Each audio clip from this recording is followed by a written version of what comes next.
Hola amigos, bienvenidos a Café con Cristina and Elizabeth, Vice President of Lehigh Valley Hospital, Pocono. Today we're going to answer many questions that our community has. But first of all, Elizabeth, congratulations, because it's Women's Month, March. Oh, thank you. Same to you. Thank you. And thank you for everything you do. And you inspire women to have high positions where they can help others and feel empowered. Yeah, I'm honored and humbled to be in this position. Yeah. Is there something you want to say to the women that are listening to us for Women's Month? I would say to continue to be a role model for other people that might aspire to be in a business position, a leadership position, to continue to be genuine and transparent and humble and serve the community that you have responsibility for. Thank you. I think these are great, inspiring words. So now let's go to the matter. There's a lot of confusion, and thank you for being here. I know you're very busy. I know there are different events for vaccinations, but people have a lot of questions that thank you for giving the answers to them.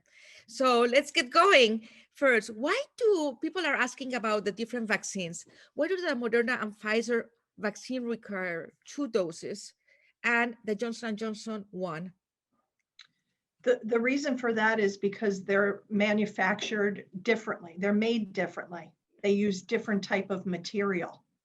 And so because of that, the Pfizer and the studies have shown for the Pfizer and Moderna that you need 2 doses, but the J&J is okay with the 1 dose and you still get good coverage and protection. Which one has the higher coverage? So currently now the Pfizer and the Moderna are reportedly about 95%. The Johnson & Johnson initially is about 78%, but it looks like the studies are showing that a month out after the J&J dose, you get into a higher range. But all 3 vaccines help to prevent hospitalizations. And that's what we are looking for, right? Absolutely. Some people question if they still need a vaccine if they had COVID or if they just need 1 dose. What can you tell us about that? So if you've had COVID, you have what's called antibodies that protect you for a period of time.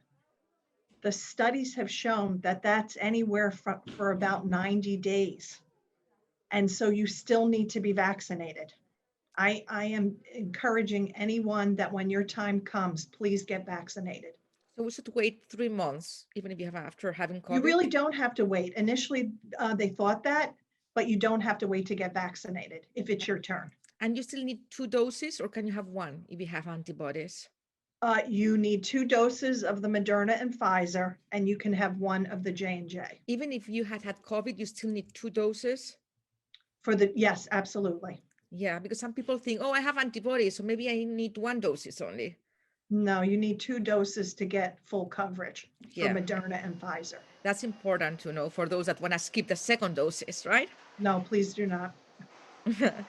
And when you come in to get vaccinated, we'll register you for your 2nd dose so that you know when it is. Yes, thank you. Now, based on the studies of people that have been vaccinated and their side effects that they have, what long side effects do we know that people have had experience? So what we've seen initially is sometimes people get redness in their arm at the site of where they got vaccinated. We do know that some people, just because they're wearing a mask and they may be in a room that's warm when they get vaccinated, they feel a little lightheaded, but there's really no long-term effects that at least we've seen or experienced. On the 2nd shot, with the Pfizer and the Moderna, some people have reported the next day symptoms like chills, a low-grade temperature, kind of feeling really tired, but that usually goes away after 24 to 48 hours. And we just tell people take some Tylenol or Advil and make sure you drink enough fluid. Thank you. Now, whether there's a lot of confusion about the best and fastest way to get an appointment for a vaccine. Many people are concerned that they have signed up for months and they still haven't heard anything. What can we tell to those people? So the Pennsylvania State and Department of Health determines who can be vaccinated and in what order. And that's part A. Part B is the rate limiting factor has been the availability of the vaccine. And the good news is that more recently, we are getting increased doses week after week. And so wait your turn, it's coming. And the good news is that we anticipate that things will open up over the next at least month or two. Yeah, so by May, before the summer, most people will be vaccinated, you think? I would love that. That would be wonderful. Let's see about cancellations. In the event that people cancel their vaccine appointments, so those vaccines, can they go to someone else? Because we know that once they're open, they have to be used that day, right? Absolutely. Yeah, they're only good for 5 hours. So the good news is that very few people cancel their appointments. That is the really good news. They want to get vaccinated. In the event that someone does cancel, we do have a list, a waiting list of people that say, if somebody doesn't come in, please call me and I'll come in. And obviously they need to meet the criteria that the state has allowed us to vaccinate. Yeah. So how can people get in that list, in that Oh, waiting okay. list? So in Lehigh Valley Hospital, Pocono, you can sign up through what's called mylvhn.org. You do not need to be a patient of ours to sign up for it. But I encourage people to do that because once the vaccine opens for you, you will get a notification allowing you then to go in and sign up for an appointment. And even, what about for those that are canceled or don't come at the end of the day? We have a waiting list, and so we will call people on the waiting list, and we'll keep calling until we do all the appointment, give all the vaccine. We do not waste any vaccine. Thank you so much. Now let's see about people. Can ordinary people, be volunteers or be trained to give vaccines once we have a lot of vaccines and we need to get people vaccinated quickly? So only certain people, depending on the site, right? So at the hospital, if you want to give a vaccine, you have to be a nurse or a nursing student is allowed to vaccinate.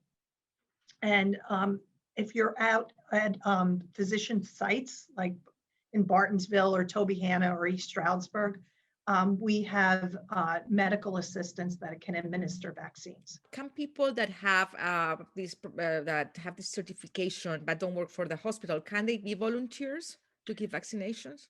Not vaccinations, but they can be employed to be either coordinators, registrars, they can be support staff. And so we do have a lot of opportunities are available and people can apply through the LVHN website. Yeah, that's good to know. And now people, let's say like some people are not qualified to be vaccinated yet. Should they enroll or should they wait their turn? What is the best way to do it? Don't wait. Don't wait. Please sign up. Sign up, right? Yeah, because, things change very quickly and the state may decide to expand who gets vaccinated. We get notified usually on Tuesday how much vaccine we're getting for the week. So I would encourage people, please sign up. Please sign up. Thank you, Elizabeth. We're dividing this video in this interview in 2 parts because we know we have a lot of questions and we want people to be focused and listen to them.